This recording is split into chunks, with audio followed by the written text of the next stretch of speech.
Well, I mean, take Henry Rollins. He was reading a neocon book that was pro-war, if memory serves, but it said something about terror. I think it was Simon & Schuster. It was a best-selling book. He's on an airplane from Australia. They went ahead and took his book and arrested him, and they said, you're not allowed to read books. I mean, I've seen people, when I'm reading a book, they come over and go, what are you reading? You're reading? It's almost like, you know, like the Monty Python joke of, look, this one knows how to speak, or That's right. This one knows how to read. It's like, my God, Yeah. Here it is. KOCO, bioterrorism test, scheduled over central Oklahoma. Click on that one. And there's a bunch of other news. I don't know if this is the Subtilis Globogy story. But Goldsby selected for bioterrorism drill. I mean, they do it everywhere. But after you're done showing that, Google this. Plague bombs tested over Scotland.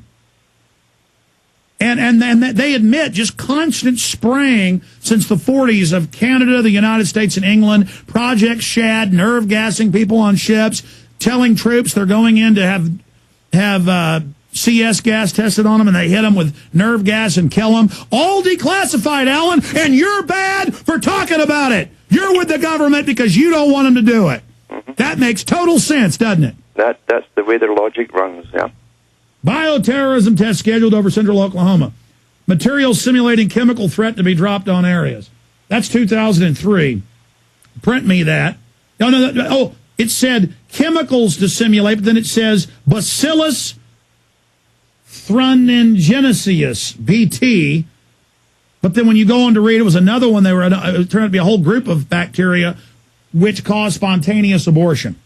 I'm sorry, go ahead. It's astonishing. There's no lack of data. There's even mainstream TV articles on the yellow stuff that's come down in some areas of the U.S. And it was tested by the TV people and it was cadmium in it, cadmium and aluminum oxide. And that was only about a year ago. The link is on my site in the archives. There's a mainline TV station that showed you it, and they showed you the guy's truck covered with this stuff. It was not pollen. It's the first thing they'll hit you with, oh, it's pollen. Well, I had it here in February a couple of years ago, and the leaves don't even come out where I am until late May. we had in Belton and other places people who didn't saying black helicopters would fly over with spray bottles and spray people. And then Mike Hansen was doing construction work one day on a hilltop and watched a helicopter fly over and spray a schoolyard. And then it was on the news. Everybody was collapsing without even knowing about the helicopters. The hospitals were filled with people. I mean, this is going on here, and we even film it. But you know what? That guy was engaged in double, triple, quadruple think. He said that you were basically lying about the gel. And then when it was BBC, he said, well, that's British propaganda. The Scots don't lie. So I want you guys to search, what was the headline? You were saying something mysterious gel or mystery gel Scotland? That's right. Oh, there it is. Nazis tested crude atomic bomb before end of war. No, that's the Scotsman. It was plague bombs. It was plague bombs tested over Scotland's what I want. Plague bombs. Now you're going to get the headline. We got to show these people. People wonder how I get these articles. They go, you must be an agent. Well, I see I put the word in and I look at it. Mm-hmm. How naval intelligence tested lethal plague bombs in Scotland. That's find articles.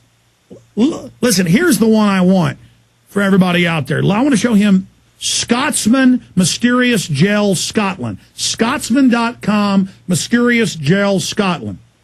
And then we'll show him this, and he won't be able to compute. He'll just go, Vatican, agent, Zionist, agent, devil agent, Illuminati, he's bad, he doesn't want them testing on me, he's with them.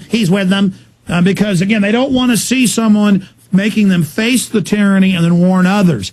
It's all about also being an elitist in the conspiracy/patriot movement, going, only I understand, everyone else is an agent, no one's good. What do you call that mental illness? That's a sort of paraphrenia, you call it. Well, it's just insane. All I'm trying to do is save my family here. Here it is. This is another BBC. I'm going to find it. Do Scotsman.com. You got to put Scotsman.com after the Scotsman right there to find it.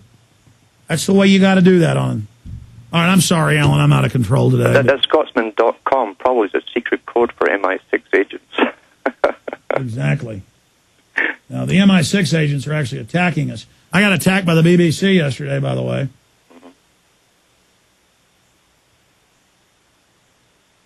There's a Scotsman mentioning it, but it's its main page. I'm going to find that and put it up there for him. He won't know what to do, though, about it. But see, it all becomes the mental illness of showing it that's in the Scotsman instead of the fact that there's this mysterious jelly being sprayed everywhere. Gary in Texas, go ahead. Buddy. Go ahead, Gary. Hey, Alex, what's going on? We're on the air worldwide.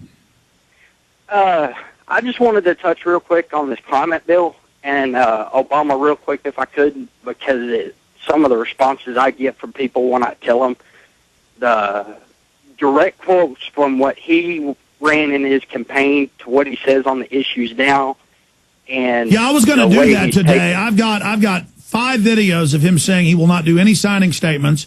I got 4 or 5 videos where he says he will not raise any taxes but $250,000 or above. And now he's saying, I never said that. And the Obama people go, he never said that. Shut up! Go ahead. And the response I get is, oh, he's great. He's going to be great for the country. And the biggest thing is he shows how far society has come for civil rights issues. For the African American. No, he's got dark skin, so he can double the eugenics on the blacks. He's here to bring death to Africa and Afrikaan. Let's get a comment from Alan Watt on that. I was to say that committee they set up for comparative effectiveness in healthcare is a vast reduction of healthcare when you really look into what they're on about. Is taking away your health care. That's going to hit the poorest first at the bottom. Yeah, Gary, stay there. I'll let you finish up your point real quick, and we'll take a few final calls. Jonathan and Tatina. I want to get to at least 3 calls on the other side. Alan Watt, an amazing interview shaping up to be 2 hour, 50 minutes long. PrisonPlanet.tv, Infowars.com are the sites. Get my film Endgame. Get it out to everybody. Deprogram the slaves.